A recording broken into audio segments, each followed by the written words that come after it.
Eu moro aqui há 31 anos. Todo dia esse trabalho.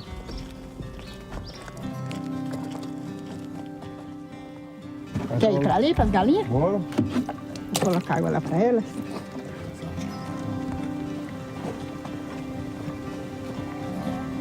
Molho aqui esses pezinhos de planta.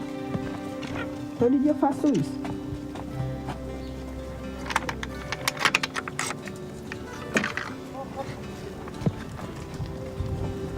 Passar lenha, tudo.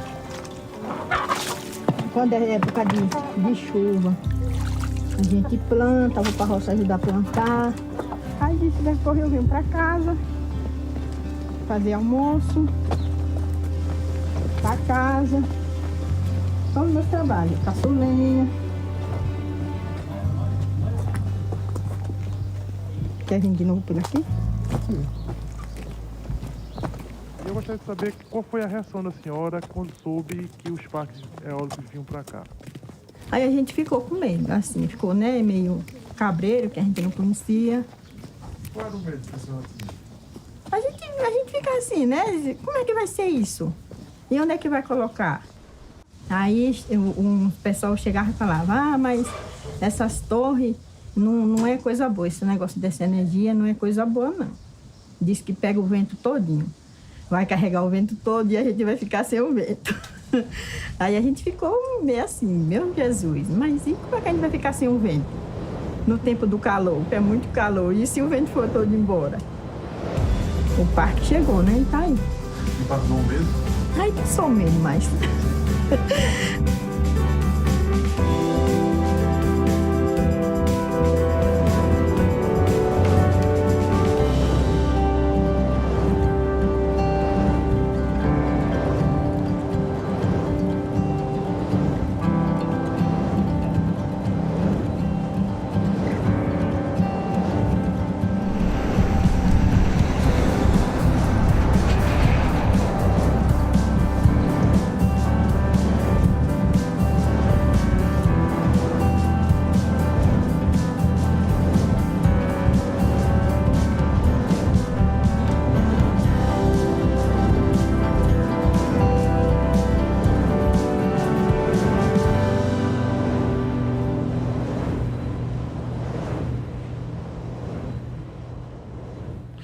A matriz energética brasileira, ela teve um desenvolvimento substancialmente diferente da maior parte dos países do mundo.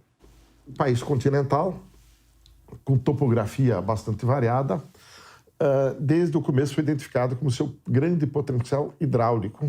E por isso a vertente hidráulica predominou, que agora, na discussão ambiental, se revelou ter sido um acerto ao acaso de construir uma matriz renovável. O nosso sistema, ele ainda tem uma característica extremamente marcante de ser um sistema hidrotérmico, né?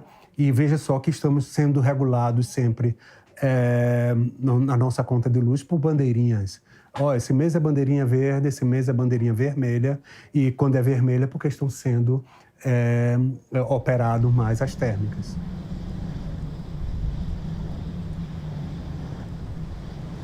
A hidrelétrica no Brasil foi um marco importante, ajudou o desenvolvimento, mas se você pensar em termos de sustentabilidade, você faz um certo estrago para montar uma represa.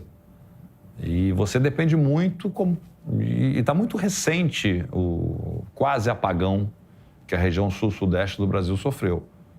Uma coisa que você não controla. Na medida que o Brasil vai percebendo que os recursos hidrelétricos tendem a terminar, o Brasil precisa buscar outras fontes de geração de energia. Então, naquele momento, fizemos um inventário, um estudo aqui, onde foram estudados 12 energéticos, né, de diversas qualidades, né, mas se fez a opção de solar, eólica e biomassa. A energia eólica, ela se tornou talvez a principal nova fonte de geração de energia, já que as usinas hídricas, elas estão cada vez mais escassas e cada vez mais com restrições de instalação. A energia eólica se tornou a principal fonte de adição de novas energias. No início dos anos 2000, o Brasil investigou à produção de energia eólica, só que naquele momento era muito caro. Hoje, o custo da geração eólica caiu muito no mundo. A tecnologia, a máquina, teve uma queda de mais ou menos 50% do custo. Além disso, o Brasil percebeu e reconheceu o seu potencial de vento, que é 2 vezes mais produtivo do que o vento europeu.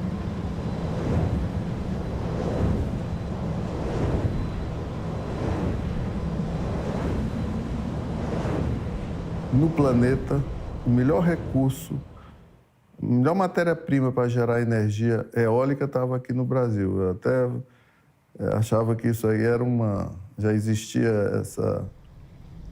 essa ideia, porque o hino nacional, ele diz uma coisa interessante, ele diz gigante pela própria natureza, e todo mundo olha para o subsolo, para ouro, para petróleo.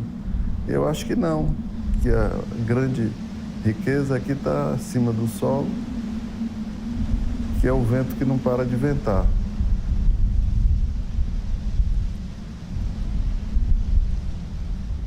Somado uma tecnologia que reduziu bastante o custo e a natureza do vento brasileiro, nós encontramos um segundo recurso de energia limpo, renovável e também competitivo, como foi a hidrelétrica no passado. E uma questão muito importante, o recurso eólico, o potencial eólico brasileiro, ele é 2 vezes superior ao potencial hidrelétrico e é 3 vezes superior à necessidade de energia no Brasil.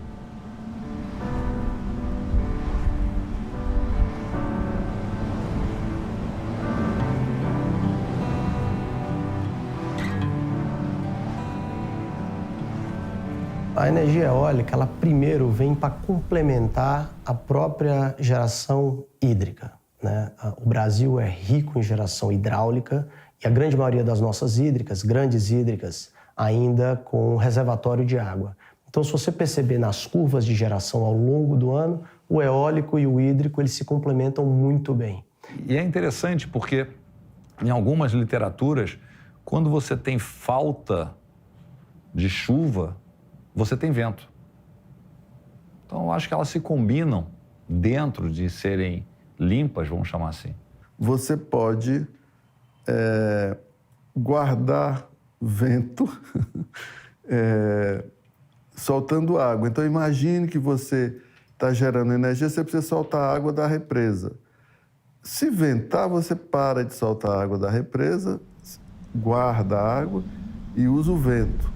Imagina, segundo semestre, venta muito no Nordeste e chove pouco no Sul. Então, guarda a água e deixa o vento gerar energia para quando mais para frente, que não tiver tanto vento, você usa a água. A energia eólica, ela vem para trazer mais segurança para o sistema de energia do Brasil. Então, ela contribui não só para a segurança do sistema, como produzir energia nos momentos onde a energia térmica ou a energia hidráulica, que é uma fonte limpa também, não produz. Então, caso não tivesse a eólica, nesses momentos secos no Nordeste, com certeza o consumidor estaria pagando 2, 3 vezes mais o preço da energia do que estão pagando atualmente.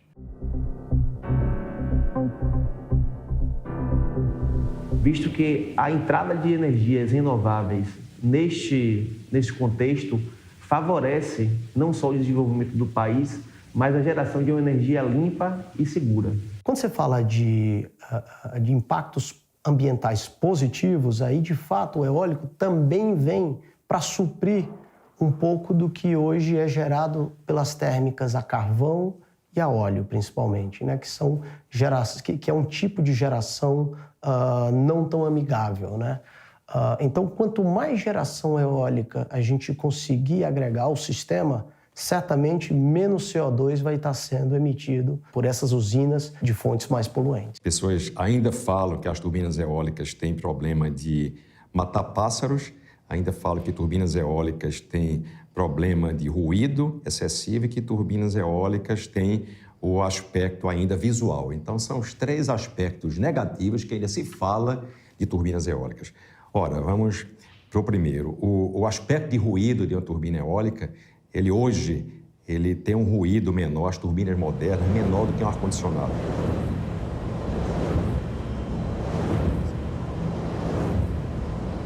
Aspecto de matar pássaros, que se fala muito, as turbinas há 30 anos atrás, há 20 anos atrás, eram turbinas menores que giravam altíssima rotação.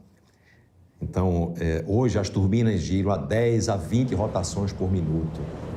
Então, é como se fosse uma árvore balançando. Então, pouquíssimos locais do planeta, a não ser que esses locais estejam realmente bem próximos a rotas migratórias de pássaros, necessariamente naquela região, ainda existe esse problema. O impacto visual ele depende muito da sua percepção, né? Como eu comentei antes, uma turbina, coisa bonita, legal, 2, 3.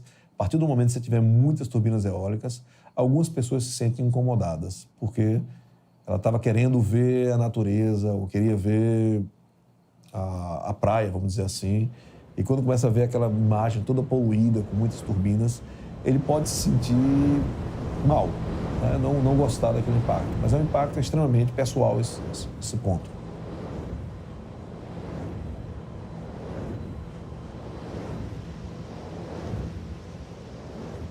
Qualquer ação humana gera impacto, seja ele positivo ou negativo. O objetivo, ao implantar um empreendimento eólico, seja onde for, é que nós possamos potencializar os impactos positivos e minimizar ou mitigar os impactos negativos. Para isso, nós fazemos estudos especializados, seja ele relatórios ambientais simplificados ou relatórios de impacto ambiental, quando o empreendimento é de um outro porte ou tem um impacto significativo no ambiente. A energia eólica ela é uma energia limpa, já é de baixo custo e muito rápida de ser implantada.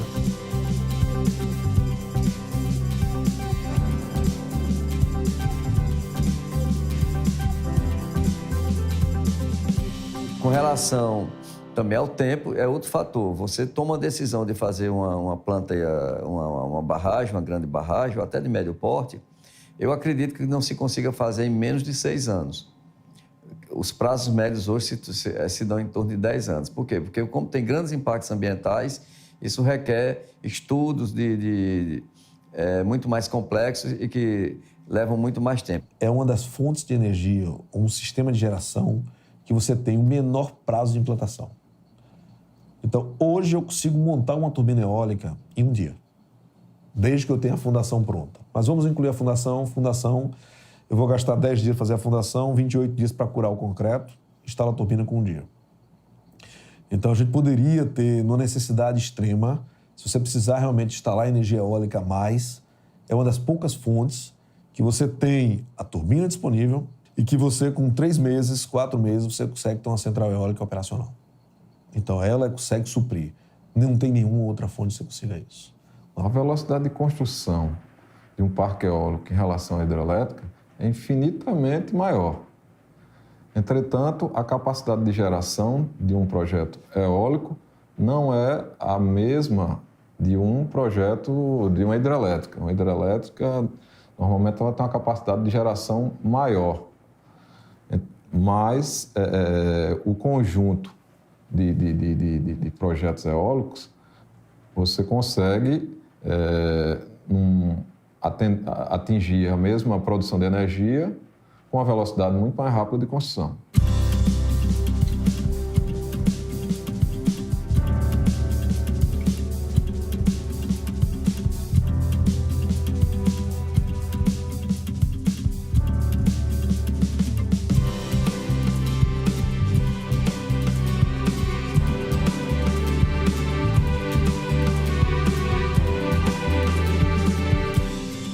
Costumo comparar de forma muito direta com a energia hidráulica. Quer dizer, nós temos um fluido, esse fluido vai atuar num rotor, esse rotor vai girar, se eu acoplo a este rotor, a este eixo, um gerador qualquer, ele vai gerar energia elétrica. Então, este fluido, no caso de hidráulica, é água e, no caso da eólica, é o vento. Então você gera essa corrente ela vem num determinado nível de tensão ela é elevada e vai para uma chamada estação coletora, tá certo? Então, essa estação coletora, um parque eólico, ele é composto de vários aerogeradores que são interligados e eles chegam nessa estação coletora, tá? E entra aí na rede elétrica normal. A energia eólica ela se torna mais barata muito por conta do insumo. A gente não tem custo para ter o vento. O custo de implantação ele é alto, o custo de manutenção é relativamente baixo e eu não pago combustível, como uma termoelétrica que eu preciso comprar óleo, comprar gás. Então, isso faz com que a energia eólica seja bem mais barata. Mas a gente está entrando agora numa situação muito interessante. Estamos entrando numa situação chamada parques híbridos. Você vai ter energia solar e eólica no mesmo parque. E o que acontece é que, às vezes, de meio-dia, na hora que eu tenho um sol mais forte, o vento dá uma diminuída por causa da questão térmica. E aí, nesse momento, por que não aproveitar que eu tenho toda a infraestrutura pronta de rede elétrica para escoar energia? Não vai ter vento, não vou ter produção de vento, mas eu tenho o sol produzindo energia. Então, os dois vão se complementar nesse momento. E aí eu começo a ter uma produção ainda muito melhor e eu diminuo os custos que eu fiz no investimento em transmissão de energia. Essa é uma ideia nova que está cada vez mais forte no país.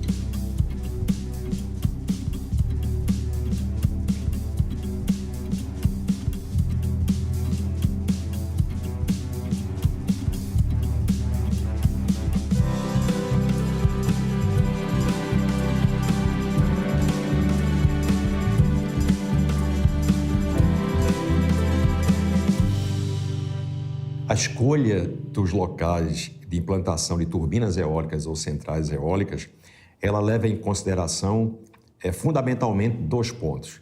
O primeiro é o potencial eólico, a qualidade da jazida de vento. Quer dizer, jazida, nós estamos falando em ventos uniformes, é o que eu chamo ventos bem comportados e educados, sem turbulência. E o segundo aspecto é a conexão elétrica. Os parques eólicos no Brasil, via de regra, eles estão afastados dos grandes centros. Isso demanda de todas as empresas que trabalham na implantação de um parque eólico muita logística, muito planejamento, muita certeza do que está fazendo para poder chegar numa localidade como essa, conseguir efetivamente implantar o parque, ou seja, conseguir fazer o que está previsto ser feito no tempo planejado e, obviamente, no custo planejado. Então, esse é um desafio muito grande. A eólica começou basicamente no litoral, né, nas extremidades. Ali você pega o Ceará, o Rio Grande do Norte ali, e o sul do país também, que começou a fazer eólicas ali, a parte de Osório. No segundo estágio, você começou a levar as eólicas para dentro do Brasil, começando principalmente pela Bahia. E hoje você já tem parques em Pernambuco, Piauí. E eu acho que a tendência agora os próximos parques estar mais concentrado dentro desse interior ali, dessa faixa ali, que você pega interior de Bahia, Pernambuco, Paraíba, Rio Grande do Norte, Piauí principalmente.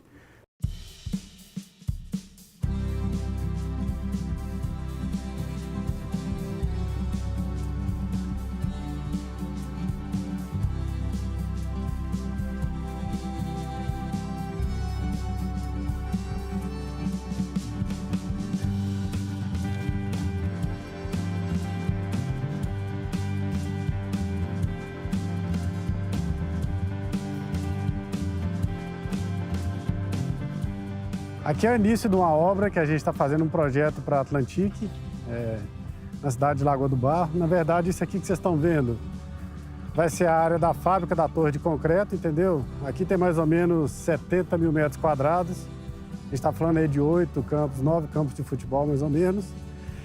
As torres vão ser construídas aqui.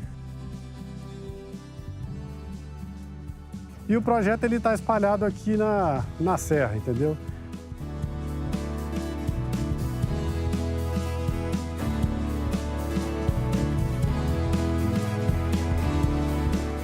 Você chega e você vê que tem serras aqui, todos os lados aqui, você vê que é o futuro, é o oásis aqui do Brasil. Eu acho que a próxima expansão eólica vai passar aqui. Certamente ela passa pelo Piauí, por essa região, entendeu?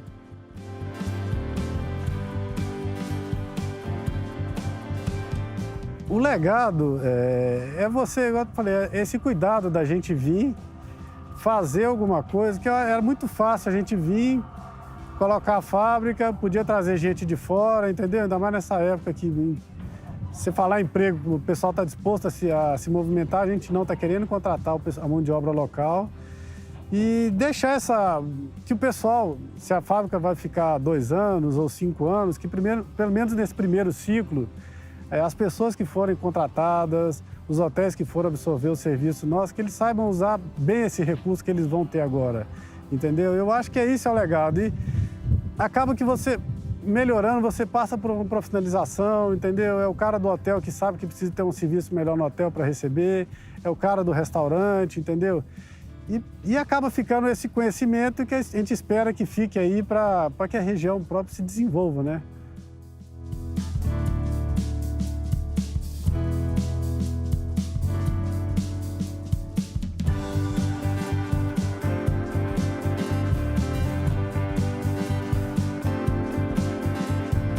O parque eólico ele tem uma vida, na verdade, muito anterior ao que se vê quando está em construção. Então, o nosso corpo técnico, nossa empresa e os nossos profissionais, eles têm a habilidade, nós temos o know-how dentro da empresa para auxiliar nossos clientes na tomada de decisão de onde serão construídos esses parques eólicos, em virtude do recurso eólico ou das dificuldades de construção do parque. Ora, você pode ter um local que o recurso eólico é fantástico, mas o custo para a construção, devido a N características geográficas, pode elevar muito o custo e trazer uma diminuição do resultado para o cliente final. O nascimento de um projeto eólico, o primeiro passo acontece na chamada fase de prospecção de áreas, que são feitas por empresas especializadas que fazem o estudo dessa área, são montadas torres de medição de vento, de intensidade de vento, de temperatura, de pressão, umidade. São vários dados que são coletados ao longo de 1 ano, 2 anos, e depois esses dados são transformados em projeto. São estudados e verificados se é viável ou não. Depois, quando viável, transformados em projetos, e aí eles são negociados com investidores, grupos investidores, normalmente grupos que atuam em todo o mundo, para dar continuidade e fazer a implantação do empreendimento.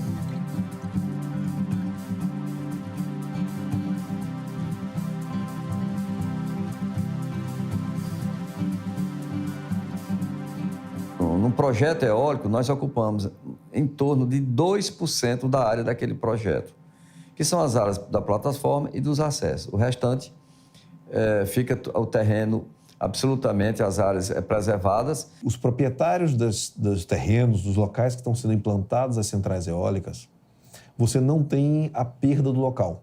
A turbina eólica, ela consegue se adaptar bem e viver junto com a produção rural.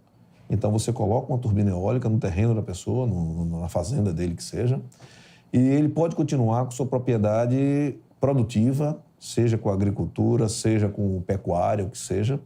E um lado interessante é que a instalação da turbina eólica normalmente vai render para ele um royalty, um valor que... O que tem acontecido muito no Brasil é esse royalty está atrelado, esse valor, à produção da central eólica. Porque os parques eólicos, eles chegam das regiões, eles não compram as terras, eles arrendam as terras e fazem um contrato com os pequenos proprietários para 20 anos arrendando aquela terra e pagando uma renda relativa à geração de energia eólica. Como a geração é muito boa, a renda para esses proprietários também é muito boa. E isso tem mudado a cara dessas regiões, porque tem levado muito desenvolvimento e crescimento econômico para essas regiões. As comunidades que estão nos entornos desses parques eólicos sempre são beneficiadas por conta de uma geração de renda que é advinda do fruto de geração de energia.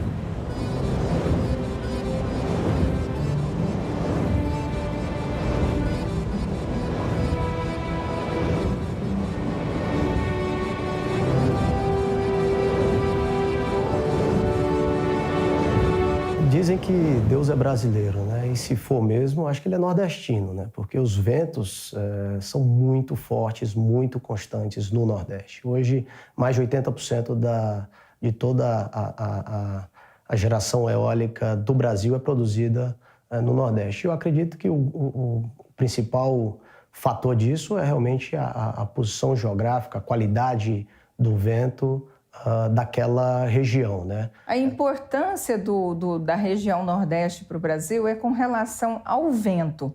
Energia eólica precisa de vento bom para produção e produtividade maior. O Brasil é um país muito rico em recursos naturais para a produção de energia. Então, quando nós vamos aproveitar um recurso natural, seja da água, seja biomassa, seja do vento, seja do sol, a gente escolhe o melhor recurso. E o melhor recurso de vento brasileiro está concentrado na região Nordeste. O Nordeste tem uma forte dependência do Rio São Francisco, uma forte dependência econômica e também para a energia. Considerando o cenário hidrelétrico, principalmente nos últimos 3, 4 anos, nós estamos perdendo muito em termos de reservatório em Sobradinho. E Sobradinho já não é mais capaz de produzir aquela energia do passado. Mas de lá para cá, os parques eólicos foram crescendo no Nordeste. E aí nós estamos conseguindo atender a necessidade de energia do Nordeste com os parques eólicos.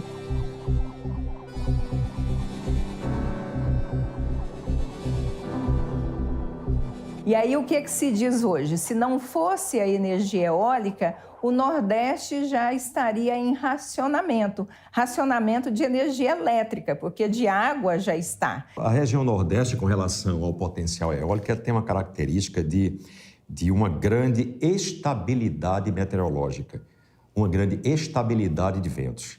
Significa dizer que aqui na região Nordeste como um todo, tanto no litoral como no interior da região, este vento é constante, este vento não apresenta ciclones, não é, frequentes, e com ciclones os problemas de quebra de turbinas ou quebra de redes e outros aspectos de engenharia estrutural que vão acarretar outro tipo de aspectos negativos. Então, a região Nordeste apresenta essa estabilidade que propicia e vai propiciar o uso maior de energia eólica nesta região. Vocês vão verificar que existe uma grande concentração de turbinas eólicas na região Nordeste do Brasil. Isso por quê?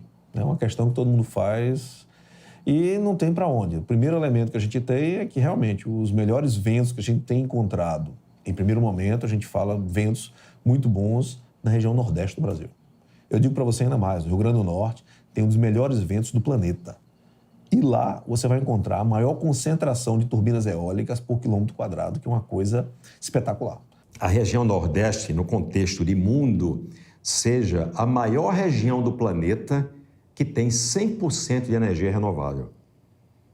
Quando nós vamos avaliar o que é que existe hoje, nós avaliando uma região com 60 milhões de pessoas nos próximos 10 anos, onde 100% dessa energia é gerada a partir do vento, isto é uma coisa que seria inconcebível alguns anos atrás.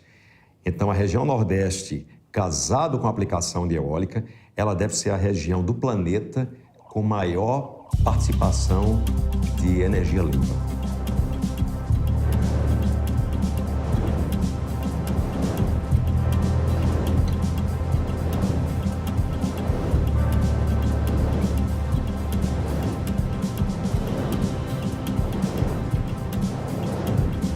Região que ainda não tinha uma infraestrutura muito desenvolvida, quando a gente fala de linhas de transmissão, até acesso a boa parte desses terrenos onde tem essas jazidas de vento, mas com o tempo isso foi acompanhando o desenvolvimento eólico e a infraestrutura foi vindo junto, né? Esses estados do Nordeste, Ceará particularmente, Rio Grande do Norte, Bahia, foram estados que saíram na frente em produzir um mapa da energia eólica local, do que é que tem disponível de vento. E quando você sai na frente, que cria a primeira condição, quer dizer, o que eu tenho de vento local, você cria as condições para que algum investidor venha e diz, pô, legal, temos vento aí, o que é que te falta agora? E vem a segunda parte, que é a conexão elétrica, a disponibilidade, e por aí vai. E aí o que a gente tem hoje é que na região Nordeste, a gente encontrou as conexões elétricas que estavam disponíveis na época, coisa muito boa, e um potencial eólico bem detalhado do modo como tem que ser feito. O Nordeste tem um grande potencial eólico, né, e vem despontando no cenário nacional como um grande celeiro de parques eólicos. A Bahia hoje tem uma posição de destaque nesse contexto, com um grande número de projetos em instalação, principalmente na região central do estado, uma região extremamente pobre, fortalece a economia local.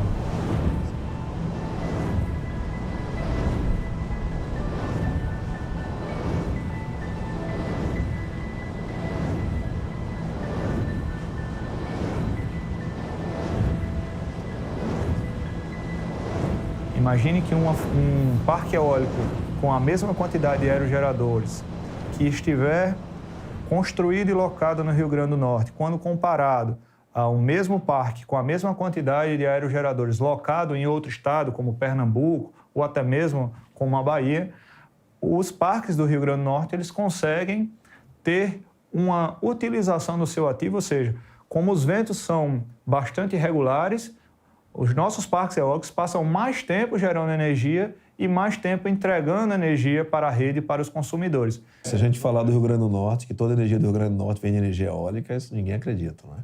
Que grande parte, na verdade, o Rio Grande do Norte se tornou, ele inverteu o fluxo da potência. Então, antes que era um estado puramente, claro, vamos dizer que tem a parte das termoelétricas que trabalham com a geração a partir de gás, etc. Mas se a gente excluir isso e pensar que é um estado que era puramente consumidor de eletricidade, ele inverteu por completo com a instalação de centrais eólicas no Rio Grande do Norte. Então, a gente tem uma região mesmo de João Câmara que é uma região espetacular, que foram criadas linhas de transmissão para escoar a produção e atender a todo o consumo do Nordeste do Brasil inteiro. Isso é uma coisa que é fantástica, sabe?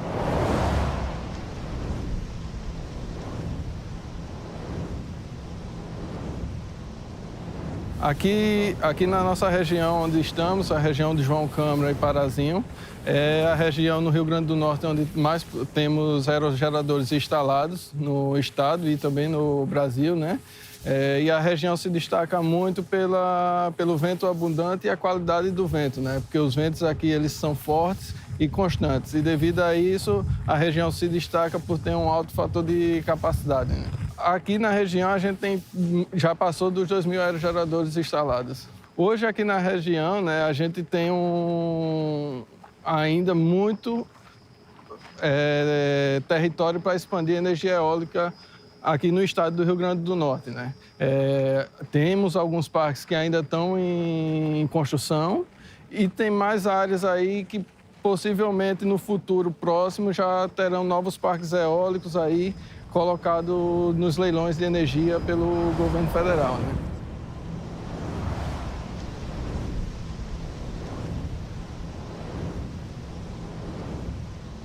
O Brasil hoje dispõe de um potencial imenso.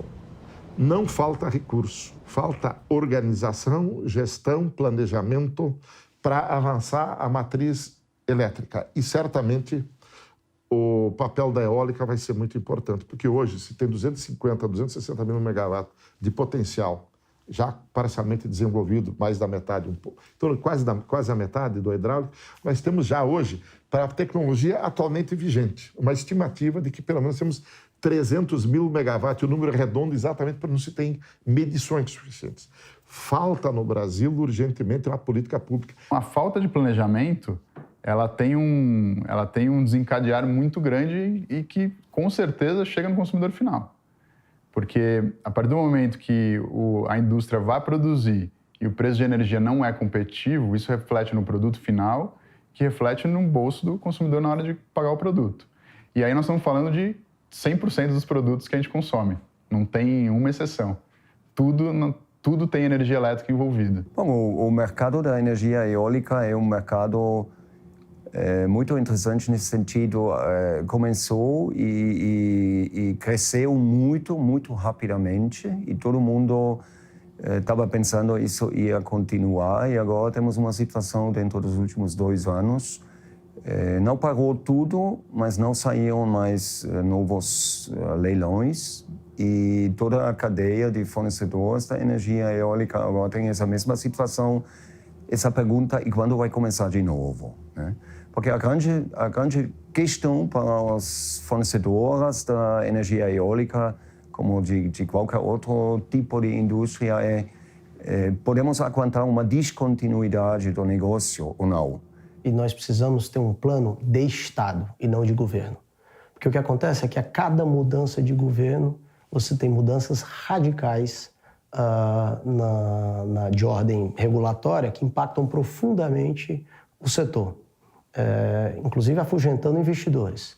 Mesmo quando você tem governos alinhados ideologicamente, como os que nós tivemos no passado, ainda assim eles conseguem impor novas regras que, de certa forma, tiram um pouco da credibilidade do setor elétrico. Então, é importante que os nossos governantes e os nossos líderes tenham a grandeza de entender a importância estratégica do setor elétrico. Talvez um desafio um pouco maior no que tange ao setor de energia eólica é a dificuldade, a falta de previsibilidade quanto à ocorrência de leilão. Eles têm ocorrido de forma quase anual, mas às vezes pode acontecer que não haja leilão durante um ano, e isso obviamente prejudica a nossa atividade. Nós, e eu acho que a maior parte do país que tem um pouco de consciência de sustentabilidade, gostaria de ver mais parques eólicos sendo montados no país. O momento que o Brasil está passando é muito complicado. A gente usa muito uma metáfora dizendo que nós nos sentimos dirigindo um carro com freio de mão puxado. A gente quer andar, o país quer andar, mas anda muito devagar. Eu acho que temos espaço para mais parques eólicos, principalmente na parte estratégica, como nação e como país. Há pouco tempo atrás, passamos por situações de possíveis falta de energia, ou pelo menos incremento do preço da energia, por falta de água, no caso de chuva. A fonte de energia mais usada no mundo ainda é o petróleo, mas ela tem seu lado nocivo também. Então, a busca por uma troca do tipo de energia para energia verde, energia limpa, a eólica sai na frente. Eu acho que com um investimento menor do que usar energia de maré ou a energia solar, que ainda é muito cara no Brasil, com uso restrito.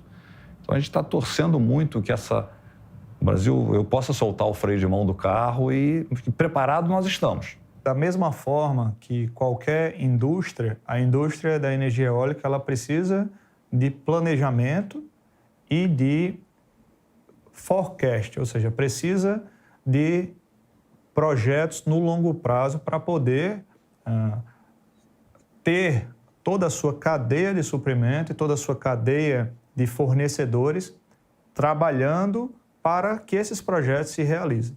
Então, grande dificuldade, ou uma das maiores dificuldades hoje enfrentadas no Brasil com relação à energia eólica, de uma maneira geral, hoje, 10 anos depois do boom da energia eólica, não são mais falta de equipamentos, matérias-primas ou pessoas capacitadas. Na verdade, hoje, o que o setor eólico ele precisa, de uma maneira geral, é de um ritmo de produção, ou seja, de leilões que aconteçam de forma constante para garantir que as empresas que trabalham no ramo da energia eólica, eles tenham sempre demanda para continuar produzindo no curto, no médio e no longo prazo.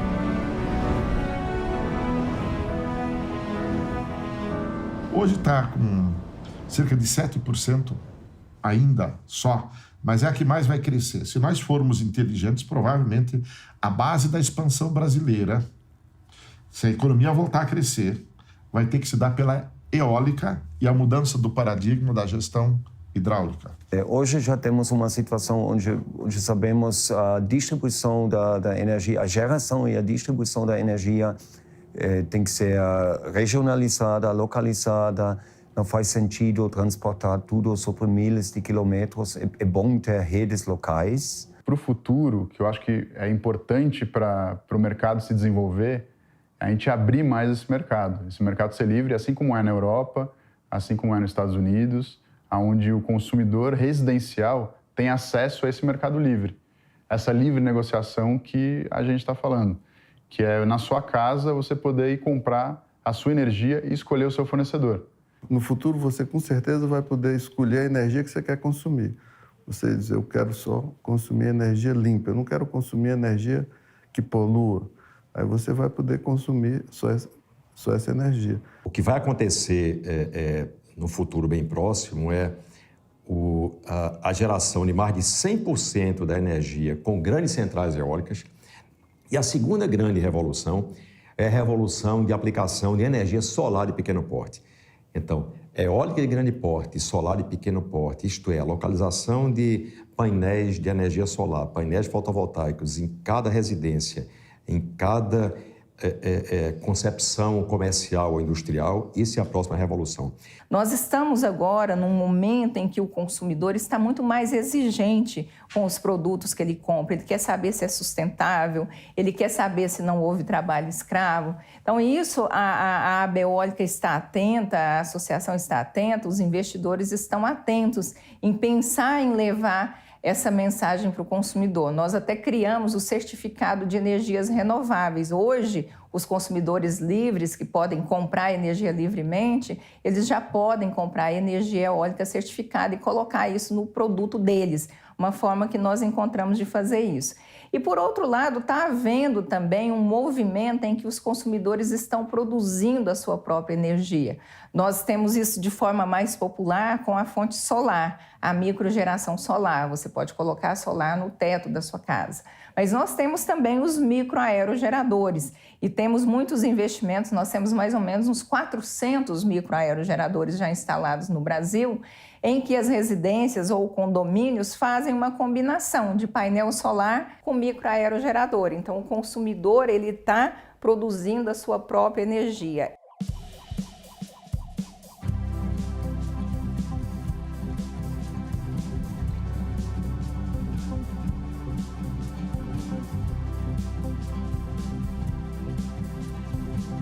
O condomínio Anderful, segundo a construtora que construiu isso aqui, é o condomínio que mais produz energia sustentável na América Latina. Em cima de cada bloco tem uma turbina eólica, tá? E complementando a produção também tem 3 placas solares.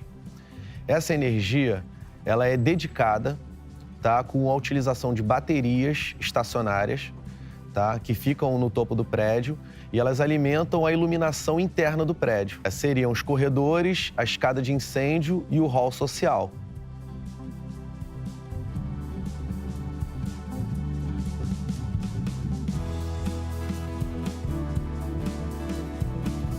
Antes de eu ser síndico geral aqui, eu vim para cá como morador, não tinha expectativa de vir como síndico na época. E quando eu me deparei com a construção, que na época estava construindo, com esse tipo de sistema, energia eólica, energia solar, sistema de carregamento de carro elétrico, tal, todo esse ambiente sustentável, foi mais um plus, mais um motivo que eu tive para tentar me esforçar mais um pouco e comprar um imóvel nesse empreendimento aí. Foi uma ideia da construtora quando ela começou a vender os apartamentos. Então, eu acho que foi um diferencial, né? Com certeza é melhor você ter um lugar que tem essa economia, porque essa economia é refletida na conta do condomínio. Então, a gente tem essa economia de forma indireta, né? Não é uma economia da unidade, do apartamento, mas o condomínio se beneficia disso.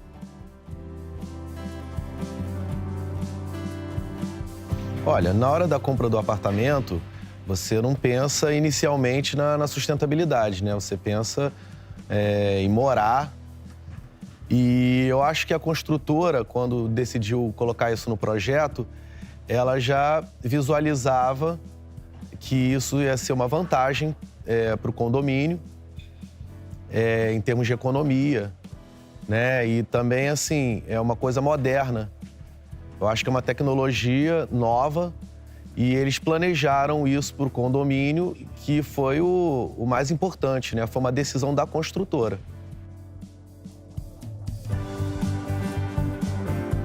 Você pensar que existem grandes indústrias que precisam de grandes blocos de energia.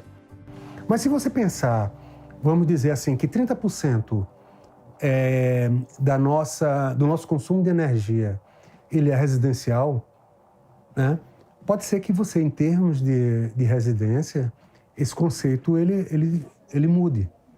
E a gente passe a ter as chamadas smart grid, né? As redes inteligentes, as redes, você ser seu autoprodutor. Isso, na verdade, às vezes a gente comenta se é futuro, se é presente, né? A gente, no Brasil, hoje, a gente tem uma situação que é muito favorável à produção de energia local, em que nós podemos utilizar a concessionária local como uma bateria. E isso, tanto do ponto de vista ambiental, né, digamos, você poder produzir sua energia verde, ou energia a partir de fontes renováveis, como até questão financeira. O custo de produção hoje de energia a partir de uma energia eólica, de uma energia solar fotovoltaica, ela hoje é mais barata do que eu consumir energia de uma concessionária local. Ela é muito mais barata. Vários pensadores hoje no mundo, várias pessoas, várias correntes pensadoras, que começam a falar em uma coisa chamada Green Disruption, quer dizer, uma disrupção verde. É uma mudança do paradigma, uma mudança de mercado, em que todo mundo agora...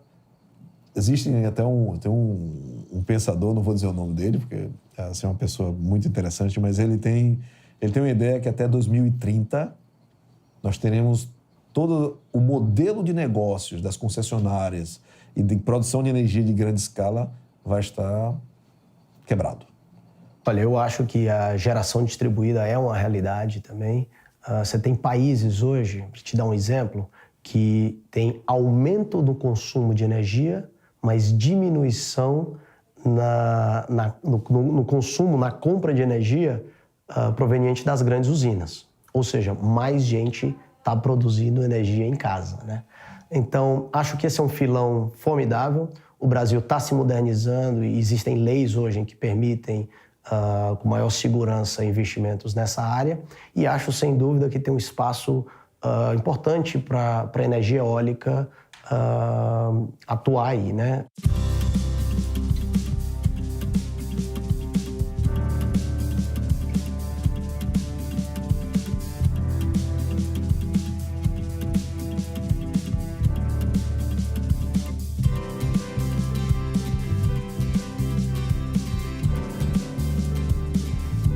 A eólica, ela tem uma outra característica e talvez esta seja a mais importante, é o aspecto socioambiental.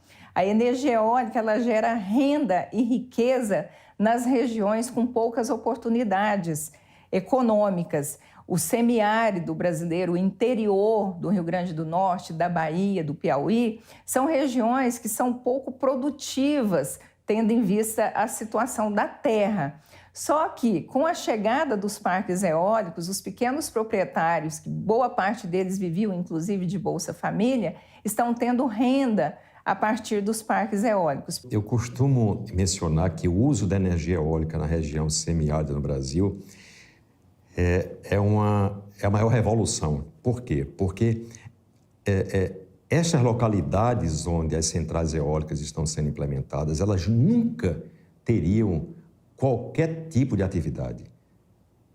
Então, quando se inicia um processo de instalação de uma central eólica, o primeiro aspecto importante é que os proprietários da terra, eles ganhem uma remuneração em função dessa geração, em função da localização das turbinas eólicas. Isto é importante.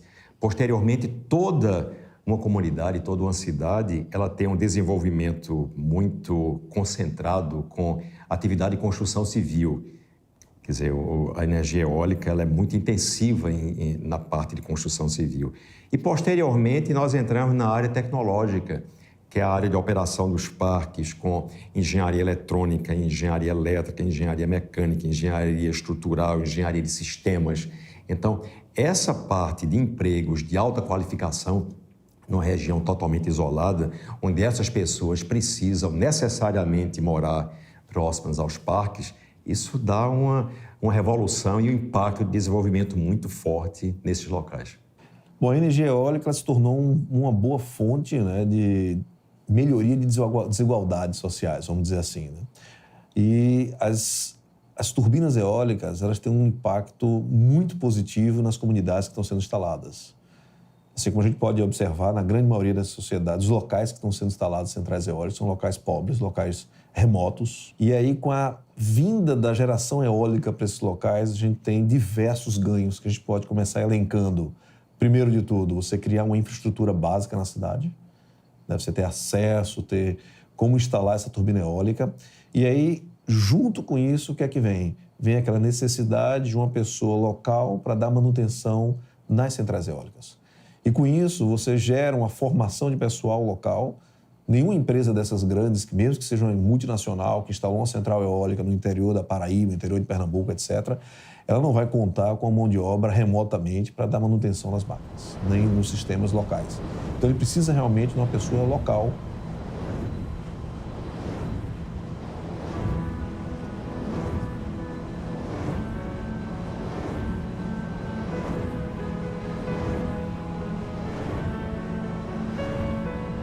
Esse impacto, ele se perpetua, ele se prolonga, mesmo após a construção, após a finalização do projeto. Porque permanece a equipe lá de geração e eu tenho visitado cidades 2, 3 anos depois que a gente tem concluído o projeto e percebo que houveram mudanças assim, muito grandes, transformações muito grandes. A cidade, quando nós chegamos lá, que muitas vezes era carente de hospedagem, de restaurantes, até de comércio mesmo, a cidade tomou uma outra dimensão. Olha, de fato, o impacto que um projeto social causa na região, ele é formidável, o impacto social, né? Nós da Servitec acreditamos que a gente chega numa determinada localidade para implantar um empreendimento e a gente não enxerga só que nós vamos estar ali durante 1, 2 anos, que é o período de implantação de um empreendimento. Nós vamos estar lá durante 20, 30 anos, né? A outorga do empreendimento é de 35 anos.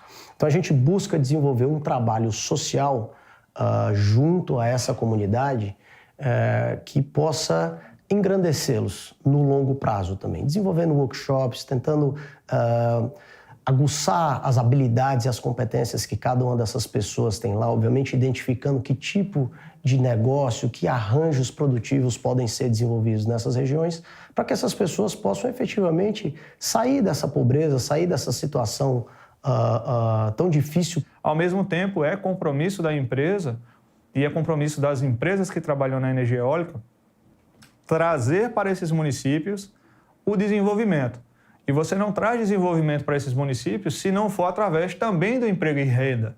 Então, se torna um compromisso de toda a cadeia que pessoas locais consigam ser empregadas nesses empreendimentos. Muitas vezes essas pessoas não têm ou não tiveram absolutamente nenhuma instrução durante sua vida. Existe uma preocupação muito grande no aspecto social. Então, por isso nós temos uma equipe grande destinada a essa questão. Faz-se uma identificação de toda a comunidade que representa o entorno do empreendimento. Verifica-se quais as necessidades principais que eles possuem, para que a gente possa, tanto durante a implantação, quanto depois, durante o momento da operação, ficar sempre em consonância com essas necessidades.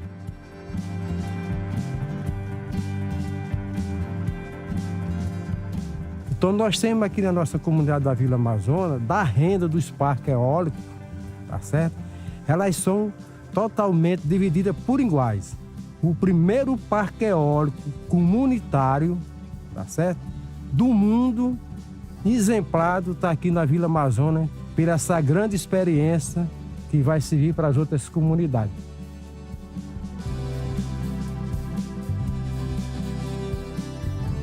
E hoje o principal que está já concluído, já instalado, é o projeto Água e Renda. Ele é um projeto que acontece na Serra do Mel, onde a Voltalia tem 220 mega já em operação. E as comunidades de Vila Amazonas e Vila Pará eram muito carentes de água, de trabalho e até de renda, vamos dizer assim.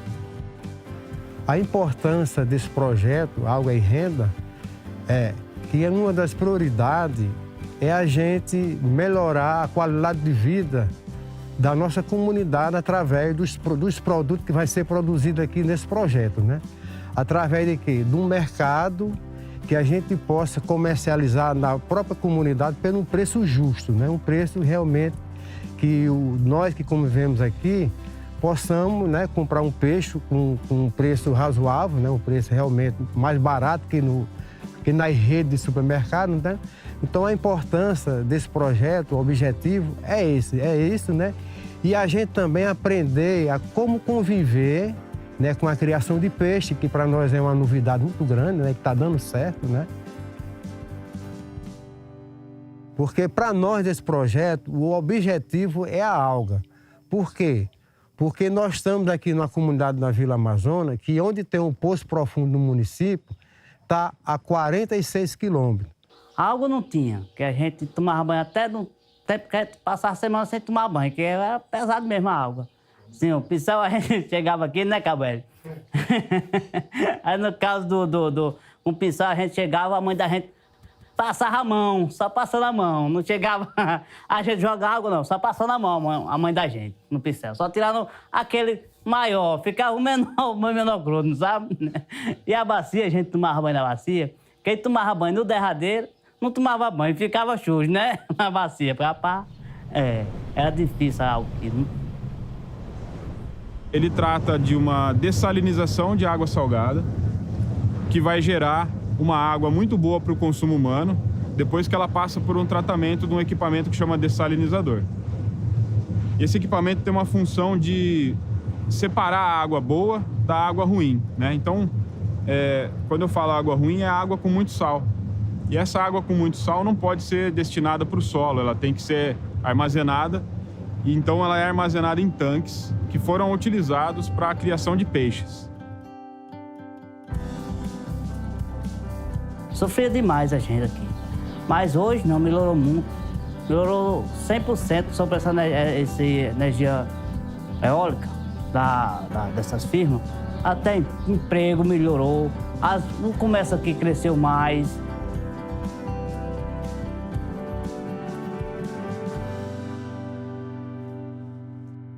Uma curiosidade até de carioca. Eu sou nascido e criado no Rio. Ali perto do Copacabana Palace, que é um hotel famoso, como a Copacabana é famoso no mundo inteiro, tem muita... Hoje em dia tem até menos, porque pela internet você compra passagem, reserva hotel, mas tem muita agência de viagem. E ali, principalmente para atrair o turista, eles tinham muito daqueles pôsteres de Salvador, de Recife, de Olinda, de Natal. Venha para o Nordeste, né? E de uns 3 anos para cá, em todos, eu ando muito de bicicleta no Rio, fim de semana. Eu cheguei a contar, porque eu comecei a me interessar, falei, não, peraí, será que é coincidência? Todos, sem exceção, em 2 quarteirões para o sul ou para o norte do hotel, as agências tinham essas mesmas pôsteres, em todos tinha uma torre com a hélice. Em todos. Esse caminho de energia eólica, que é um caminho inicial apenas, hoje nós temos uma região nordeste com aproximadamente 60 milhões de pessoas e nós podemos afirmar que 50% da energia para a área residencial, comercial e industrial já é gerada por energia eólica hoje. Então, a perspectiva de ter 100% de energia gerada a partir de eólica, com certeza, nos próximos 10, 15 anos isso vai acontecer. Então, o Nordeste será uma grande região exportadora de energia. Nós vamos gerar mais do que toda a região consome em termos de energia.